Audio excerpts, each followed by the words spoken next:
கொண்டையில் வச்சுருவான்.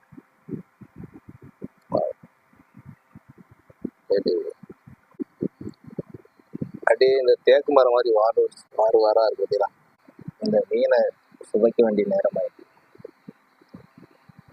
எப்படி இருக்கு பாருங்க. ஐயோ, அப்படியே இந்த நாட்டு மீன்ல தான் கொழுப்பு தாண்டம் ஆடும். எப்படி இருக்கு அப்படியே சாப்பிடாமா.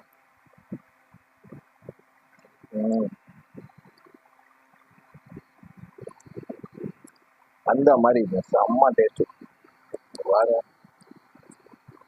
இந்த மீனை பாருங்களேன், இதுல நிறைய முள்ளெல்லாம் இருக்கு அந்த கெண்டை மீன்ல. அதை அப்படி ஓரமா வச்சுட்டு ஓரம் நல்லா பிணைஞ்சி இந்த மீனை எப்படி இருக்கு முள்ளு இருக்கா செக் பண்ணிக்கலாம்.